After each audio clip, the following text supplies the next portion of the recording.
ഇന്ന് ഞാൻ വന്നിട്ടുള്ളത് ഒരുപാട് പേര് റിക്വസ്റ്റ് ചെയ്തിട്ടുള്ള ഈന്തപ്പഴം കേക്കിൻ്റെ റെസിപ്പി ആയിട്ടാണ്. വീഡിയോയിലേക്ക് പോണതിന് മുമ്പ് മന്ന കിച്ചൺ ഇതുവരെ സബ്സ്ക്രൈബ് ചെയ്യാത്തവരും ആദ്യമായിട്ട് കാണുന്നവരും പ്ലീസ് താഴെ കാണുന്ന സബ്സ്ക്രൈബ് ബട്ടൺ ഒന്ന് ക്ലിക്ക് ചെയ്യണം കേട്ടോ. അതുപോലെ സബ്സ്ക്രൈബ് ബട്ടൻ്റെ തൊട്ടടുത്തൊരു കുഞ്ഞു ബെല്ലൈക്കൺ കൂടിയുണ്ട്, അതും കൂടി ഒന്ന് ഇനേബിൾ ചെയ്താൽ മാത്രമേ ഞാൻ വീഡിയോസ് അപ്ലോഡ് ചെയ്യുമ്പോൾ തന്നെ നിങ്ങൾക്ക് നോട്ടിഫിക്കേഷൻ ലഭിക്കുകയുള്ളൂ. കേക്ക് ഉണ്ടാക്കാൻ വേണ്ട സാധനങ്ങൾ എന്തൊക്കെയാണെന്ന് നോക്കാം. ഈന്തപ്പഴം കേക്ക് ഉണ്ടാക്കാനായിട്ട് ആദ്യമായിട്ട് ചെയ്യേണ്ടത് പഞ്ചസാര ഒന്ന് ക്യാരമൽ ചെയ്തെടുക്കണം. അതിനായിട്ട് ഞാനിവിടെ 1/2 കപ്പ് പഞ്ചസാര എടുത്തിട്ടുണ്ട്. അത് ചൂടായ ഒരു പാത്രത്തിലേക്ക് ഇട്ട് കൊടുക്കാം. ക്യാരമൽ ചെയ്യുമ്പോൾ എപ്പോഴും ലോ ടു മീഡിയം ഫ്ലെയിമിൽ വെച്ചിട്ട് വേണം ചെയ്യാൻ, അല്ലെങ്കിൽ കരിഞ്ഞു പോകും. പിന്നെ എപ്പോഴും ശ്രദ്ധിക്കേണ്ട ഒരു കാര്യം, ക്യാരമൽ ചെയ്യാൻ എടുക്കുന്ന പാത്രം നല്ല അടി കട്ടിയുള്ള പാത്രം നോക്കിയിട്ട് വേണം എടുക്കാനായിട്ട്.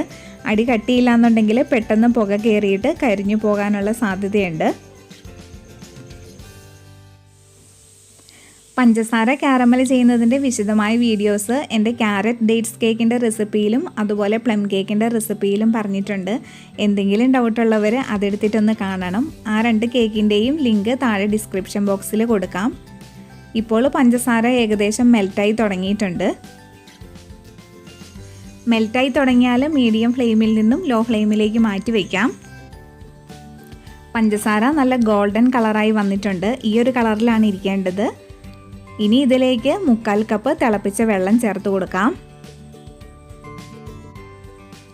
എപ്പോഴും പറയുന്നത് പോലെ തന്നെ ക്യാരമലിലേക്ക് വെള്ളം ഒഴിച്ച് കൊടുക്കുമ്പോൾ കുറച്ച് അകന്ന് മാറി നിന്നിട്ട് വേണം ഒഴിച്ച് കൊടുക്കാൻ. പെട്ടെന്ന് തിളച്ച് കയ്യിലേക്കൊക്കെ വീഴാനുള്ള സാധ്യതയുണ്ട്. ഇത് നല്ലതുപോലെ ഒന്ന് ഇളക്കി കൊടുക്കാം. വെള്ളം ഒഴിച്ച് കൊടുത്തതിന് ശേഷം ഒരു 2-3 മിനിറ്റ് കൂടി ഒന്ന് തിളപ്പിക്കണം. അതിനുശേഷം ഫ്ലെയിം ഓഫ് ചെയ്തിട്ട് തണുക്കാനായിട്ട് മാറ്റി വയ്ക്കാം.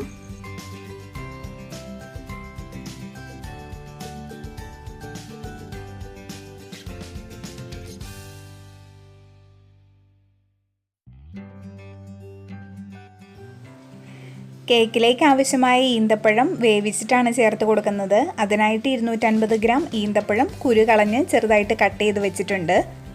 ഇതൊരു പാത്രത്തിലേക്ക് ഇട്ട് കൊടുക്കാം. ഇതിലേക്ക് ഒരു 150 ml വെള്ളവും കൂടി ഒഴിച്ചു കൊടുക്കണം. വെള്ളം ഒഴിച്ചു കൊടുത്തിട്ട് ഒരു സ്പൂൺ വെച്ചിട്ട് നല്ലതുപോലെ ഒന്ന് മിക്സ് ചെയ്ത് കൊടുക്കാം കേട്ടോ.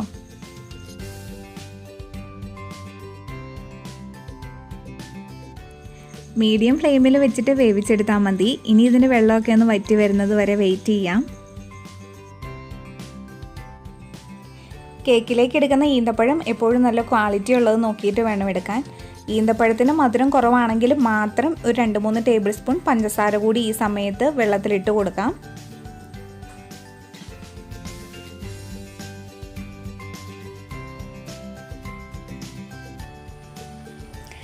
ഈന്തപ്പഴത്തിൽ വെള്ളമൊക്കെ വറ്റി വന്നിട്ടുണ്ട്. ഇനി ഫ്ലെയിം ഓഫ് ചെയ്യാം. ഇനി ഇത് തണുക്കാനായിട്ട് ഒരു സൈഡിലേക്ക് മാറ്റി വയ്ക്കാം.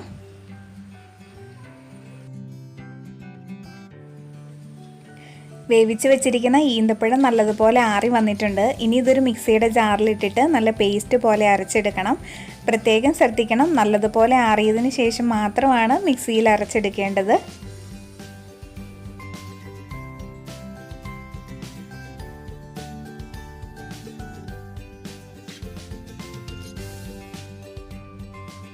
ഈന്തപ്പഴം വേവിച്ചത് മിക്സിയുടെ ജാറിലാക്കിയിട്ടുണ്ട്. ഇനി ഇതൊന്ന് അരച്ചെടുത്തിട്ട് വരാം. ഈന്തപ്പഴം നല്ല പേസ്റ്റ് പോലെ അരച്ചെടുത്തിട്ടുണ്ട്. ഇതൊരു സൈഡിലേക്ക് മാറ്റി വെക്കാം. അടുത്തതായിട്ട് കേക്ക് ബേക്ക് ചെയ്യാനുള്ള ടിന്നൊന്ന് റെഡിയാക്കി എടുക്കണം. ഞാനിവിടെ 8 ഇഞ്ചിൻ്റെ ബേക്കിംഗ് ടിന്നാണ് എടുത്തിരിക്കുന്നത്. അതിലേക്ക് കുറച്ച് ഓയിൽ ഒഴിച്ച് കൊടുത്തിട്ട് ബ്രഷ് വെച്ചിട്ടോ കൈ വെച്ചിട്ടോ പാത്രത്തിൻ്റെ അടിഭാഗത്തും സൈഡിലും ഒക്കെ ഒന്ന് സ്പ്രെഡ് ചെയ്ത് കൊടുക്കണം. ഓയിൽ സ്പ്രെഡ് ചെയ്തതിന് ശേഷം ബട്ടർ പേപ്പർ മുറിച്ചതും കൂടെ വെച്ച് കൊടുക്കാം. ഞാനിവിടെ സൈഡിലും കൂടെ ബട്ടർ പേപ്പർ ഒന്ന് ഒട്ടിച്ച് കൊടുക്കുന്നുണ്ട്. കേക്ക് ബേക്കായി വരുമ്പോൾ പാത്രത്തിൽ നിന്നും പൊങ്ങി പുറത്തേക്ക് പോകാതിരിക്കാൻ വേണ്ടിയിട്ടാണ് സൈഡിൽ ഇങ്ങനെ ബട്ടർ പേപ്പർ ഒട്ടിച്ച് കൊടുക്കുന്നത്. അടുത്തതായിട്ട് വലിയൊരു ബൗൾ എടുക്കുക. അതിലേക്ക് 2 മുട്ട പൊട്ടിച്ചൊഴിച്ച് കൊടുക്കാം. മുട്ട ബീറ്റ് ചെയ്യാൻ എടുക്കുന്ന ബൗൾ എപ്പോഴും നല്ല ക്ലീൻ ആയിരിക്കണം. വെള്ളത്തിൻ്റെ അംശമൊക്കെ ഉണ്ടെങ്കിൽ മുട്ട നല്ലതുപോലെ പതഞ്ഞ് കിട്ടത്തില്ല.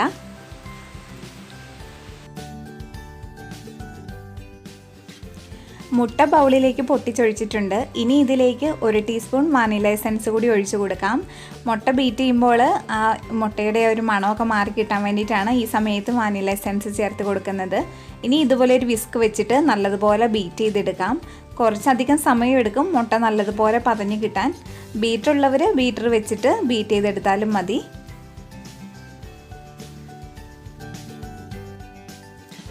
മുട്ട നല്ലതുപോലെ ബീറ്റായി വന്നിട്ടുണ്ട്. കൈകൊണ്ട് നല്ല സ്പീഡിൽ 10 മിനിറ്റ് ബീറ്റ് ചെയ്തതിന് ശേഷമാണ് ഇങ്ങനെ പതഞ്ഞ് കിട്ടിയിട്ടുള്ളത്.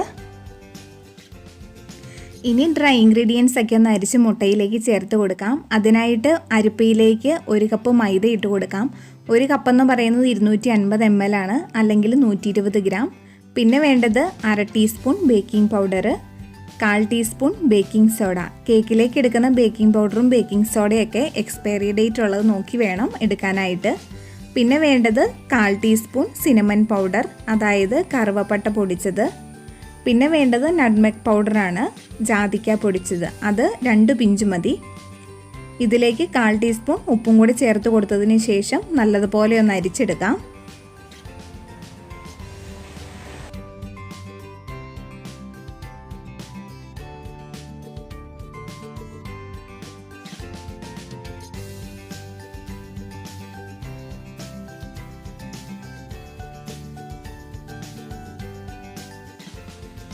ഇനി മുട്ടയും ഡ്രൈ ഇൻഗ്രീഡിയൻസ് ഒക്കെ ഒരു സ്പാച്ചുല വെച്ചിട്ട് നല്ലതുപോലെ ഒന്ന് മിക്സ് ചെയ്തെടുക്കാം.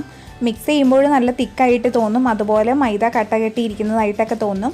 അത് കുഴപ്പമില്ല. ഇനി ഇതിലേക്ക് കാരമൽ ചെയ്ത പഞ്ചസാരയും അതുപോലെ ഓയിലൊക്കെ ചേർത്ത് കൊടുക്കാനുള്ളതാണ്. മുട്ടയും മൈദയും കൂടെ മിക്സ് ചെയ്ത് കഴിഞ്ഞാൽ ഇതിലേക്ക് അരച്ച് പേസ്റ്റാക്കി വെച്ചിരിക്കുന്ന ഈന്തപ്പഴം കൂടി ചേർത്ത് കൊടുക്കാം.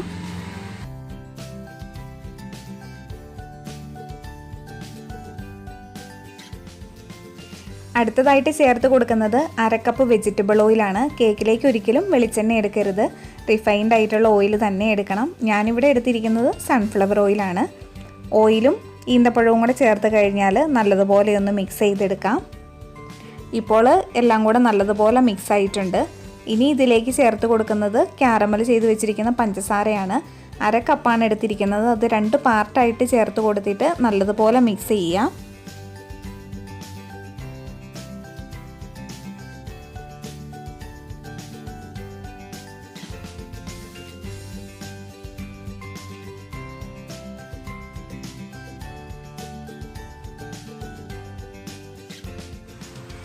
ഈന്തപ്പഴം അരച്ചതും പഞ്ചസാര കാരമൽ ചെയ്തതും ഓയിലൊക്കെ ചേർത്തിട്ട് നല്ലതുപോലെ മിക്സാക്കി എടുത്തിട്ടുണ്ട്. ഇനി ഇതിലേക്ക് ഒരു 1/4 കപ്പ് നട്ട്സും കൂടെ ചേർത്ത് കൊടുക്കാം. ഞാനിവിടെ കാഷ്യൂനട്ടാണ് എടുത്തിരിക്കുന്നത്. കാഷ്യൂനട്ടിന് പകരമായിട്ട് വാൾനട്ട് കയ്യിലുണ്ടെന്നുണ്ടെങ്കിൽ അതും ചേർത്ത് കൊടുക്കാവുന്നതാണ്. നട്ട്സ് ചേർത്ത് നല്ലതുപോലെ മിക്സാക്കി എടുക്കാം. ഇപ്പോൾ കേക്കിനുള്ള ബാറ്റർ റെഡി ആയിട്ടുണ്ട്. ബാറ്റർ ബേക്കിംഗ് ടിന്നിലേക്ക് ഒഴിച്ചു കൊടുക്കാം. ഞാനിവിടെ ഓവനിലാണ് ബേക്ക് ചെയ്തെടുക്കുന്നത്. ഓവനില്ലാത്തവർക്ക് കുക്കറിലും ബേക്ക് ചെയ്തെടുക്കാം. 40 മിനിറ്റ് കൊണ്ട് കുക്കറിൽ കേക്ക് ബേക്കായി കിട്ടും.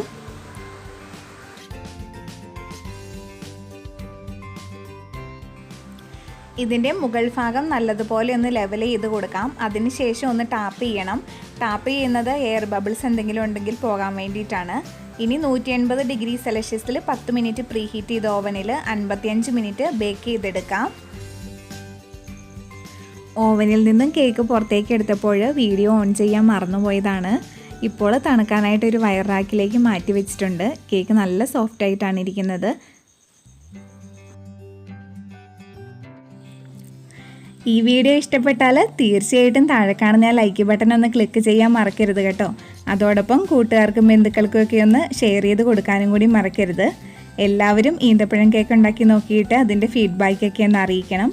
വേറൊരു റെസിപ്പിയായിട്ട് അടുത്ത വീഡിയോയിൽ വീണ്ടും കാണാം. Thank you for watching.